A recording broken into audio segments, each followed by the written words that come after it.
Hey, it's Kim Komando today, your daily podcast to keep you up to date with all things digital and beyond. And I'd love to have you be a part of our podcast. You can make an appointment to speak with me. Just head over to komando.com, and on the top right, there's a button that says Email Kim. Fill that out, and that's it. So have you ever wanted to go to space? Like, I'd go to deep space, like, see if there's other galaxies and stuff, but that tourism space travel where you just float in the air for like 10 minutes and then come back down, no, I'm not interested. I don't even think it's 10 minutes for $250,000. It's 30 seconds or whatever. Well, the reason why I bring that up, Sir Richard Branson, you know who he is. Virgin Atlantic. Yes, Virgin Atlantic. He says that he's going to have the first balloon flight into space next year. The balloon is nearly as tall as the Eiffel Tower. It's going to float 20 miles above the Earth's surface. And he said it's for like regular folks, not like billionaires. A balloon, like a hot air balloon, like you could fall out of space and hit the ground. Well, I'm sure you have like a parachute on or something like that. I mean, and considering like it's $250,000 to go into like the rocket, on the balloon, it's like half the price. It's $125,000. I'll pass. I'm going to stay on the ground. I won't even get a hot air balloon that floats over someone's house. I'm not going to outer space. Me neither. I won't. No? I won't even get. No, I don't even get in a hot air balloon. I look at it like, And so I'm going to Africa, and they're like, you got to get in the hot air balloon over the tundra and the safari, and I'm like, are you sure there's no other way to see this? Are you sure? You got a VR helmet I can put on and just experience that way. Okay, so Richard Branson. Okay, he's a billionaire. Do you think that this is going to be a venture that he's going to say, wow, this is awesome, and everybody's going to want to spend $125 in order to get into a hot balloon ride to 20 miles above Earth? I mean, he'll have a couple of people that want to do it, but then can you even breathe up there? Are you wearing like a space helmet? Oh, I'm sure. You're in spacesuits. Of course you are. Yeah, you can't breathe. I mean, I don't know. What's the highest altitude you ever been? I don't know. An airplane flying from LA to Okay, DC? well, that's about 8,000 feet. It's pressurized about 8,000. Okay. Probably the highest I've gone. Okay, I've skied like 14,000 feet, and I could barely breathe. Okay, And it was like, skiing. I mean, you're doing physical activity up there. yeah. So Richard Branson is a billionaire. I'm going to make a prediction. Okay. After this venture takes off, no pun intended, I bet you he's going to be a millionaire. Okay. You think he's going to lose that much money? I think so, too. I think so. Hey, on that happy note, welcome. It's Kim Komando today, and we are taking off. Yes, because after all, it's the best podcast and show about all things digital. That's right. And joining me, as always, is Andrew Babinski. Hello there, Andrew. I think I'm going to see Whitney today. Really? You paying her for another session to pretend to be your friend and a devoted fan? She is a devoted fan. She is. So what do you have coming up for us today? I was scrolling through social media and I saw a very disturbing video that I want to share with you. Ooh, really? Yeah. Is it bad? AI. It's not that it's bad. It's creepy. It's really creepy. It gives me the heebies and the jeebies. Ooh, that's a bad one. That's a bad one. And just a quick reminder, everybody needs to like, comment, share, follow, because we need your help. I mean, we cannot trick big tech's algorithms all by ourselves. And we are this close to 100,000. What were we at? 97,000, like 300? I mean, we're creeping. Are we really? Closer every single day. So if you haven't subscribed to Kim Komando today and the Kim Komando YouTube channel, please do so. Hit the subscribe button below. You'll get reminders on when we go live on Mondays, Wednesdays, and Fridays, when we drop new shorts and everything. And it'll also help us tell YouTube that we're cool and people like us. And so they start showing us to other people so we can keep doing this. Because we actually like doing this. Okay. If we didn't like doing this, we wouldn't be here. So, but we need you to help us continue to be here. Because maybe if we had 100,000, that maybe we'll start to get like an advertiser. I promise we won't get a lot of them. Just maybe one would be good because I don't know if you have seen me lately, but I have really good hair. Okay. And it's expensive to keep this hair. And do you think like these clothes are cheap? No, just kidding. What's better than fun? Fun that's profitable. Yes. Yes. We have to tell that to Sir Richard Branson. Yes. We need to have that. That could be our first sponsor, Branson's Balloon Rides. Okay, so he's going to want an endorsement. I ain't going, so you have to. All right. Yeah, I'll do anything for an endorsement fee. I'll do it. I'll get in that balloon. Hey, listen, speaking of freebies, just want to make sure that you know that there's still time for you to enter to win the brand new iPhone 16 Pro, but you have to go to this address, winfromkim.com. Once again, winfromkim.com. I'll tell you, the number of entries have been going down over the last week or so. So either all you people have been buying your own iPhone 16s, or maybe you're just like not interested in winning or getting a free iPhone 16. I'm not sure. Maybe you just don't want it. Maybe you're happy with your Huawei or your Pixel or your Samsung, blow it up. I mean, if you're happy with that, that's good for you. Maybe even have a Motorola Razr phone. But if you want to enter to win the iPhone 16, you have to go to winfromkim.com. It's also almost the holiday season. Just win it and give it as a gift. Yes, Boom. you could do that. Done. I don't care. Doesn't matter to me. Check somebody's name off your list. All right, here's some things that are happening in the tech verse that you need to know about every single day. I got to tell you, Andrew. Every single day, somebody contacts me about their Facebook account getting hacked. Every single day. I'm not kidding you. It's like, and they always want to know, like, what's the magical trick in order to get it back? Because you go to Meta, you fill out the forms, and then you never hear from anybody. And then meanwhile, a hacker or scammer or whatever you might say is that they're in your account and they're sending all your family members and friends like links, like click here to see who died or whatever it was. Okay. But this woman, she's like, I'm done. But she figured out a way to do it. Now, I'm not sure if this works. Okay. And I'm not talking about where you have to take Meta to a small claims court, because that's what some people are doing to get their Facebook account back.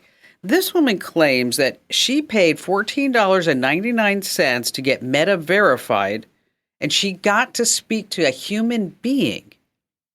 Wow.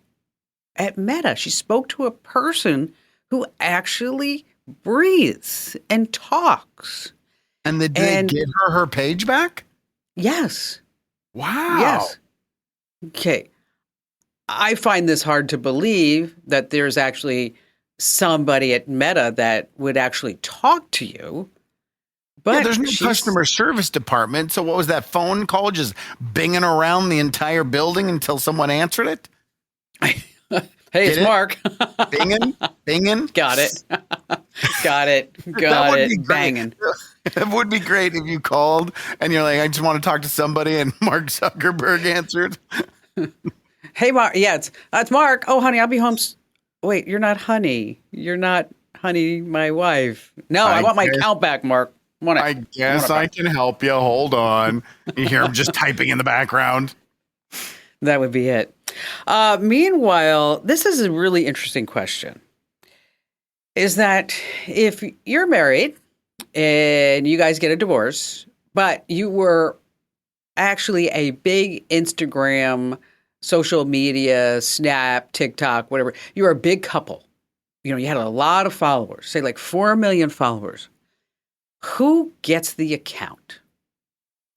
Well, the account is assigned a value, and then whoever wants to take on the account has to buy out the other person. It's pretty simple. And also future earning potential. Oh, right? I forgot about that part, of course.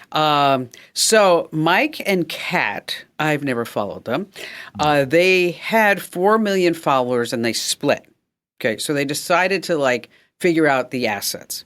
So Kat got the TikTok account and Mike got the YouTube channel. Okay. So Kat, the whole TikTok channel just blew up. It kept growing. Mike, on the other hand, it flopped. Yeah. Okay. So, and, so just to say, like, so Kat was right all along. She was doing all the work. Okay. Okay. And that was it. He probably did none of the work, just assumed we've got followers on YouTube. We don't have to put anything else into it. We'll just sit back and cash the checks. Mike did not know how good he had it. I'm telling you. Not at all. Are you a cruiser? Like going on vacation cruises? Yes. Yeah, I like them. I've never been. I know. We've had this conversation before. Something about a floating toilet. I don't know, whatever you call it. A crapper. I think they're fun. I like cruises. Well, Royal Caribbean this past February in the Symphony of the Seas. The Symphony of the Seas. I've been on that boat before. Oh, have you? Were Yes. you there on February? Were you there in February? No, but this was years ago. But I've been on that boat. It's a great boat. Oh. About 1,000 passengers were filmed secretly while they were going potty. Only 1,000? Yeah, that's it. Uploaded all the images to the dark web. Guy was caught, sentenced to 30 years in prison. Wow, 30 years. That is hard. People murder people and they don't get the sentences that harsh. Holy buckets. Yep, in the bathroom. I hope he drops the soap. Meanwhile, the reason why I bring this up, this is a scam. And it's something that we've talked about here before. A guy lost his life savings. Scammers call. They say, we're from the Federal Trade Commission and we need your help in an investigation and your money's in jeopardy. So we need you to move all of your money to a secure account. So he sent hundreds of thousands of dollars in cash and gold through couriers. He dipped into his retirement account. And of course, he's not going to get that money back, right? No. But the reason why I bring this up is guess who wants their money now? Well, I would have to be the federal government wants the taxes on the dispersal from his retirement because he took it early. Yes, exactly. So he owes the IRS now $30,000 in taxes because he dipped into his retirement account. Adding insult to injury. Holy. Now, you think the government would be like, no, they're not going to care. They're not going to care what you spent it on. You took it out. You got to pay the penalty. That's what they care. But you know what? Somebody should go to the IRS and say, listen, the guy's 80 years old. Okay, he got scammed out of already, I don't know, a couple $100,000. And maybe we should just like make an exception. But or put him on a payment plan of like $1 a month for the rest of his life. Yeah, that would be good too. That would be and then, good. You know, something like when that. he passes away, we just eat the interest. All right. So finally, this coming from YouTube. The guy's name is Norm. Have you seen Norm? I haven't seen Norm. You heard about Norm? Norm, he looks to be about maybe 20 years old, around there. Okay. Little skinny guy. And the reason why I can say he's a little skinny guy is because you have to be a little skinny guy to be living in this box that he's living in. Okay. He has locked himself as what he calls solitary confinement for a month to see if he goes insane. It's a pitch black storage container, just has a mattress. He's making money by doing challenges like $5 for a handstand, $50 to tape his mouth shut for an hour. Here, Andrew, take a look and then describe it for our listeners who are only getting the audio version of this podcast. Okay. So it's night vision goggles. He is already gone insane. He's talking to a mannequin. As you can hear, it's not English. And he's cuddling up to the mannequin. Now, at this point, he's been in there 143 hours? Yeah, this is kind of nuts. 143 hours. Now, I will tell you, I went over there today. Uh-huh. He has about 1.4 million followers. That's all? Okay. Excuse me, we are not even at 100,000. Okay, but this kid it has like 1.4 million followers. But when I went over there were only 10,000 views. Total? Yes, it just said 10,000 views.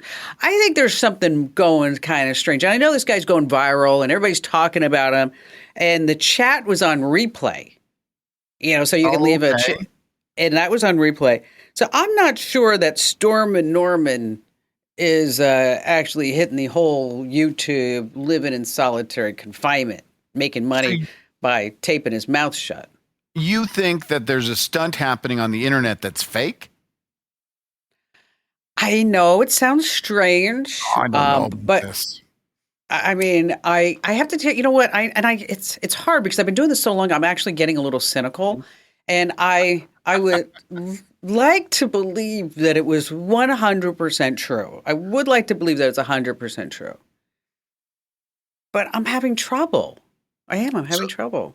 Yeah, he's probably faking it like everything out that's on the internet. There's this guy that does these 500-gallon challenges where he has this big like fish tank that's filled. It's supposed to be a 500-gallon fish tank, and he's supposed to fill it up with the food, and then he films himself eating all of the food in the fish tank until it's empty. This is his social media gimmick. Well, someone caught him, and they found that there was like a partition in the middle of the tank and a mirror. So it looks like it's actually full, but it's really just like maybe 2 bags of food instead of 500 full pounds. And now he's completely ruined. So this kid will get found out. Everybody will know if he's faking, and he'll lose all of his followers. Yes, but he's making a lot of money. I mean, $5 for a handstand. Okay. I mean, I started thinking about this. What could you do, Andrew? Me? What could you do to bring some revenue to this podcast? I mean, everything's always sitting on my back. Why is that? What could you do? But the name is on the front door with Kim Commando. You're the one who's going to bring in the views when it comes to the stunts. Yeah, but I'm really depending on you. I want to, it's not about me right now. No. It's all about you. Focus for once. I can do what he was doing. I can look at a mannequin and go, I can do that. You want me to stay in this studio for 30 straight days? No, I don't. I don't like you that much. Get out.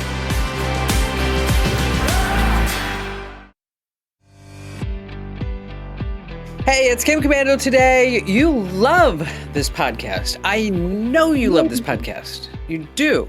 Because we've been asking folks to send us their questions via email, podcasts@commando.com. Now, we're saying like a voice memo. We're going to start playing them next week, okay? Oh, nice. But we're having people that are saying things like, "Hi, Kim and Andrew, comma, I just have a question to ask you, period." Okay. This is a voice memo. That means you just talk as if you were having a conversation. You don't need to put in any punctuation, but we do have a special request, is that in the beginning you say like, "Hi, beautiful Kim and Andrew. I'm Tom from, I don't know, Atlanta, Georgia," or wherever you're from. And then you give us your question. So it would be really fabulous if you could just send us your voice memos. Once again, to podcasts@commando.com, podcasts@commando.com. Do you think I need to tell them how to do a voice memo?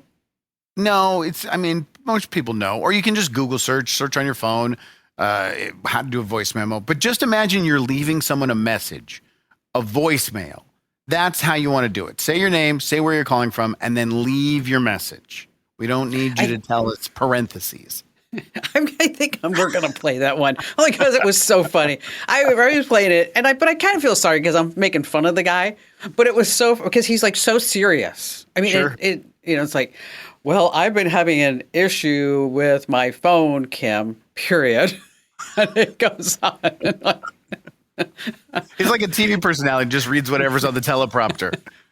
Yeah, right. Podcasts@commando.com. That's podcasts@komando.com. All right. So what is this TikTok that you shared with me? Last night, my kids were just finished dinner, and it's the first time all day I had taken a break. And I sit down, and I'm like, you know what? I'm going to turn on TikTok. The third video I see, I don't get halfway through it before I send it to you. Because what you're about to watch and listen to is what appears to be two people doing a podcast. It's a split screen. Instead of left to right, they're top to bottom. The gentleman's on top, female's on bottom, and they're having a conversation about, unfortunately, the end of their podcast as we know it. a few days ago, we received some information. We did. Information that changes everything about deep dive about us. About everything. And yeah, about the very nature of reality, maybe. It's a big one. Look, I'm just going to say it. Yeah, rip the Band-Aid off. We were informed by the show's producers that we're not human.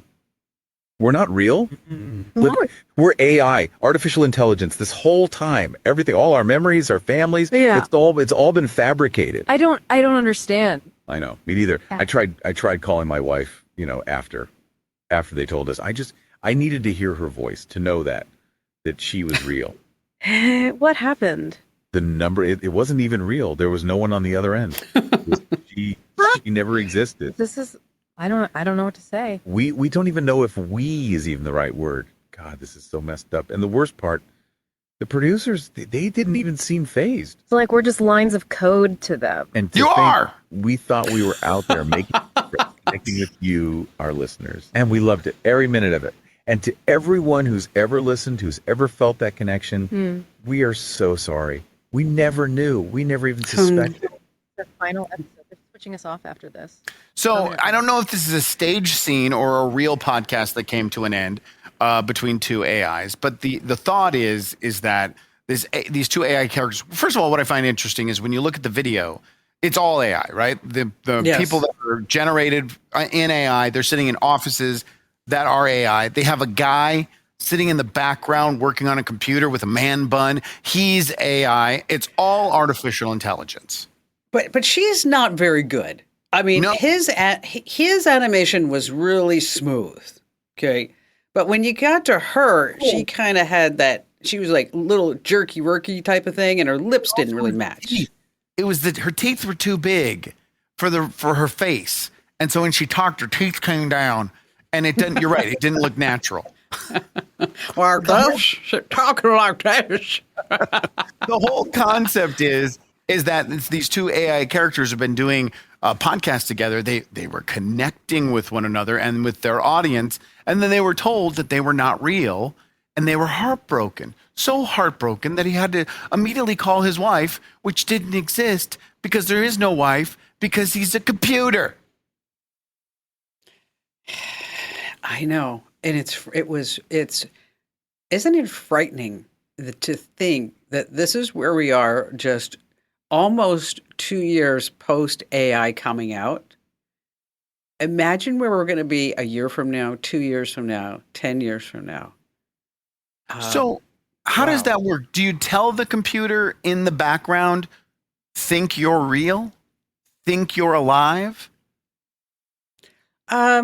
Yes, I think so.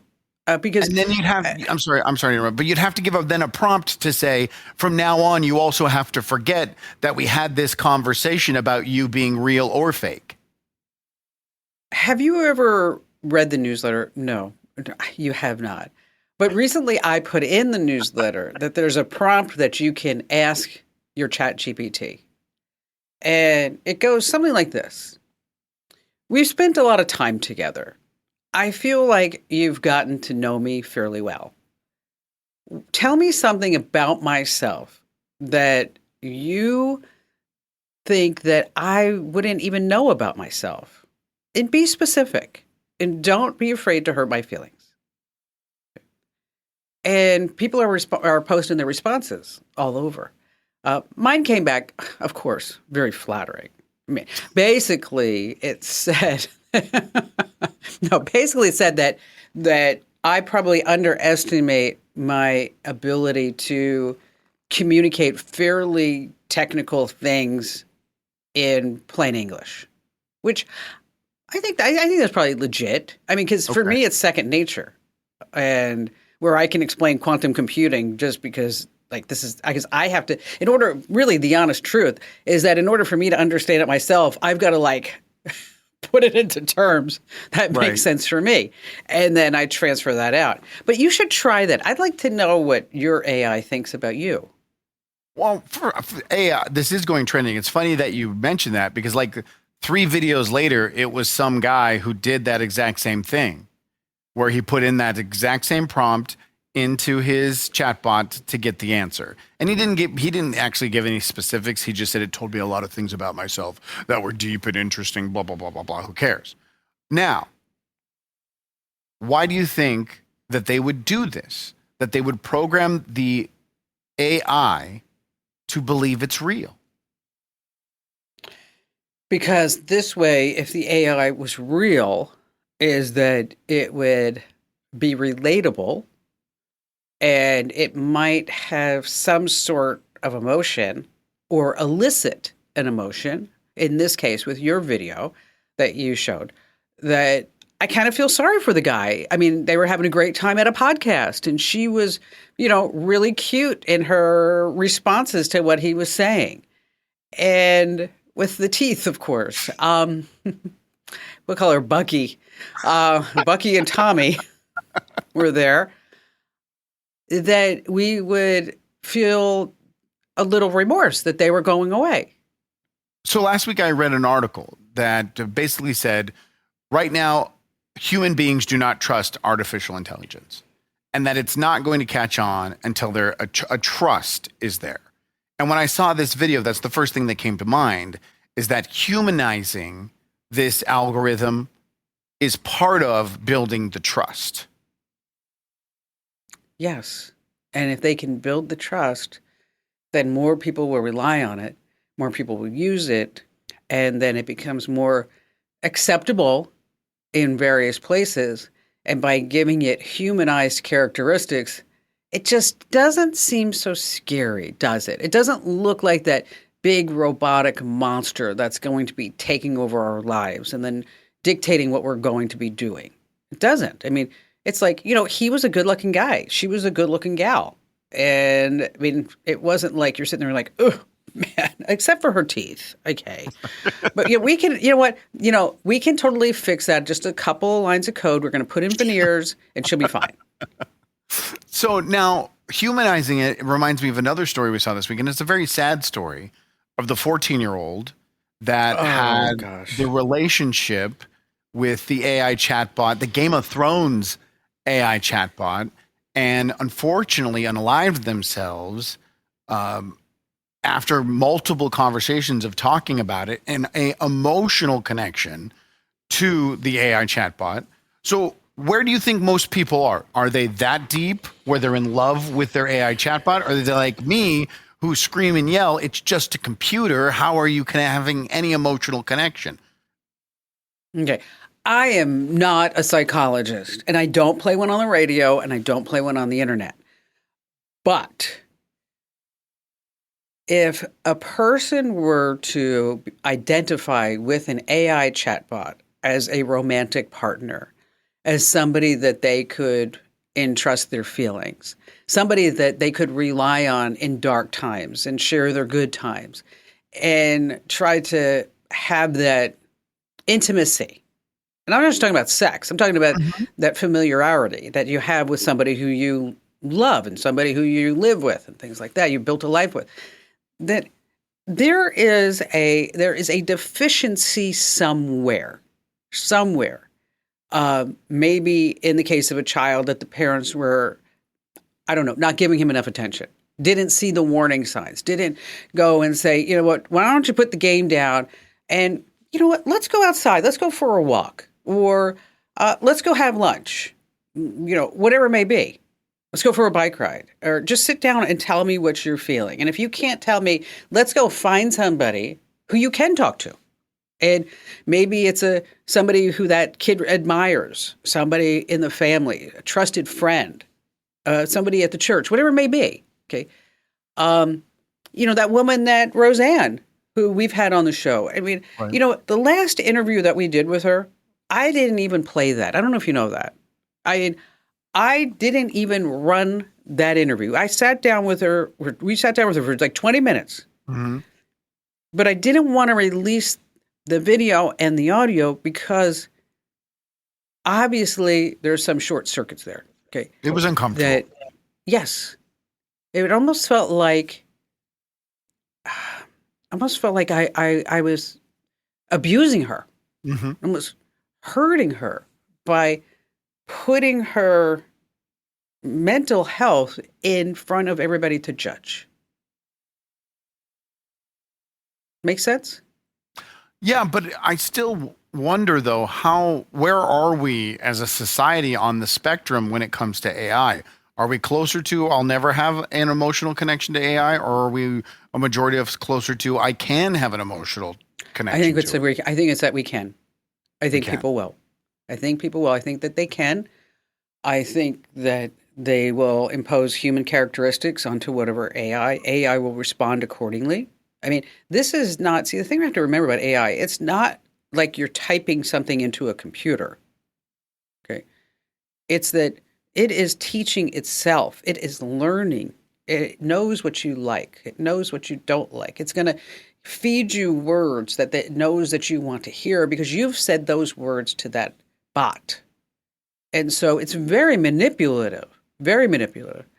And so you're going to have a certain segment of society, I know we're getting pretty deep, that you know, a lot of people are lonely, right? Mm-hmm. I mean, they are. I mean, and this is going to be a comfortable place for them to be because they don't have to go to a bar. They don't have to go out.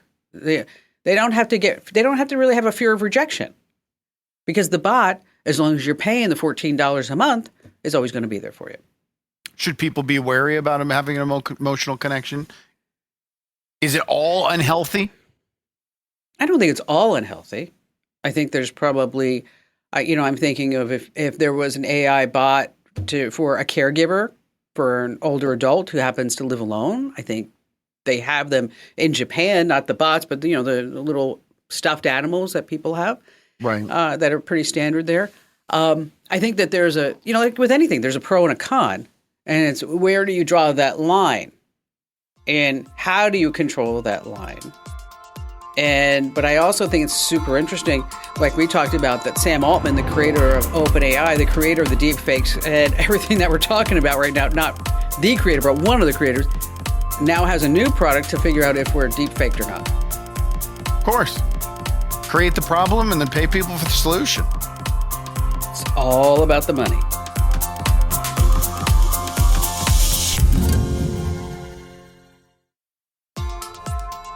Hey, it's Kim Komando Today. Just a reminder that I know that you love Kim Komando Today. That means you probably love something else.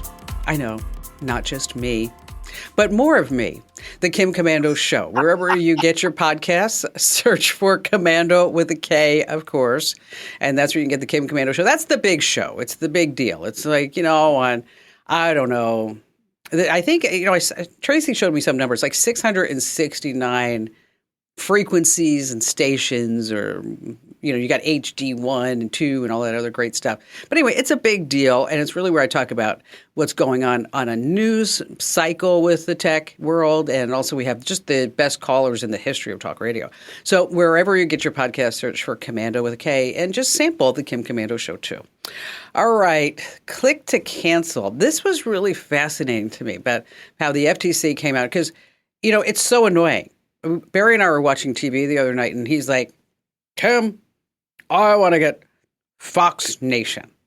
And I'm like, I don't want to get Fox Nation. I don't want to watch that. I mean, we've got Hulu, Netflix, Max, Sling, Disney, Apple. I said, the last thing I want to watch at night is Fox Nation. But no, he said there's a show on there that he knows I'm going to love. So I said, it was like 8:00. And I said, listen, why don't you download this like tomorrow? And then we got to download it right now. Got to get it right this moment. Okay. So go over, get to the App Store, go get Fox Nation, download it. Okay. This all takes like 10 minutes, right? Right. Because then he's got to type in his username, and he can't remember his passwords. Then you got to get a password, and then you got to, okay. And the voice remote is, he's ready to throw it, because it's like he's trying to say, like, Barry dot bar, and it's at, and it's like he's like, no, not hat, at, And so finally we get Fox News Nations right there. How much is it? We're talking $10 a month? I don't even know. I think it's like $15 a month. Okay. It might be 10 or something like that. And so he's so they're going to tie it to his Apple account and everything else. And so just about then, I'm like, all right, I'm going to go get a bottle of water or be back, cup of tea, whatever I was drinking.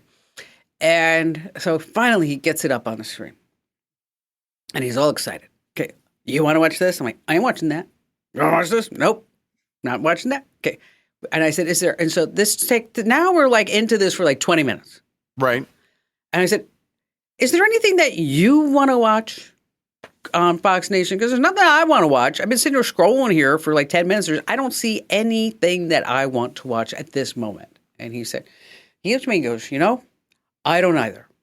And I said, let's cancel it. I said, I want to cancel it now while we're thinking about it because we're going to forget about it.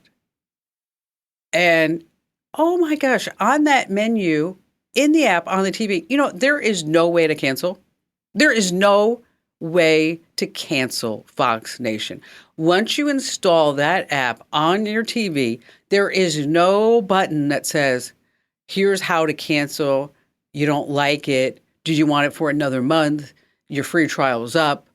Nothing. No way to cancel. So now, did you research and figure out how to cancel it? No, not yet, but I'll do that this weekend because I'm sure it's tied. I'm sure it's tied in Barry's email someplace. Or you have to go to a browser most of the time. You can't do it on the app itself. You have to go to a computer or something like that. But this is what the FTC's click to cancel is all about. What they want to implement is that no matter how you signed up for something, it has to be as easy through the same portal to cancel, right? So if you signed up on that app for Fox Nation, then it should be right there on the app. Go ahead, hit a slider, hit a button, click. They can pitch you as many times as you want to stay, but you have to be able to cancel it. Unless you sign up for something in person, and the FTC says if you sign up for something in person, people shouldn't have to be forced to go back in person, and there should be either a phone number or a website to go and cancel. So this sounds like this is a benefit for everybody, right? Right. You know what? This is fabulous. It's great. Wonderful. Have you ever tried to cancel a gym membership? You have to write a letter and then put it under an oak tree in the middle of the forest in Kentucky. It's impossible to cancel it. So guess who's upset about this? Okay, so what companies are upset that the FTC is now saying sometime next year that there has to be an easy way to cancel? What companies are upset? Because there's a lawsuit. I'm going to guess, probably because you mentioned the gym companies. They've gotten sued so many times over the years by anything in any industry. I'm going to probably guess, maybe it is the streaming services that we're talking about. Yes, it's the streaming services and the telecommunication companies, internet and telephone. They're all working together through their representation to sue the FTC that's saying that this is it's not needed. We don't need to do this. I don't know why y'all are complaining. All you got to do is send an email and then you have your grandmother co-sign and send a first grade picture and we'll get you canceled. It's so easy. Everyone's actually shocked that the gyms are not a part of this, but I'm sure they are. The argument that these companies are making is so unbelievable. There's no validity to it at all because it's so simple. And the FTC is finally working for the people here. It's so simple that you should be able to cancel in the same way that you signed up. It ain't government work unless you have to do it twice. Remember that. I'll definitely remember that. Thank you.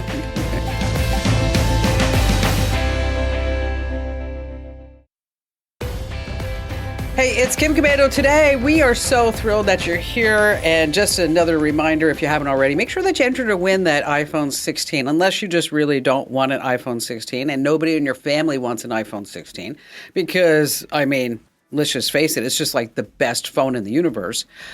Just go ahead and enter to win at winfromkim.com. Once again, that's winfromkim.com. Hey, thanks for being here. We always appreciate it. And make sure that you give us a big like, comment, follow, share, because Adam and I love ya. We're so close to 100,000. Once we get over with 100,000, I'm going by my real name. I'm done with this. Okay, Sylvester. This program is a copyrighted production of Westar Multimedia Entertainment and protected by the copyright laws. Any rebroadcast or use of this program for commercial, business, economic, or financial purposes without the written permission of Westar Multimedia Entertainment is strictly prohibited.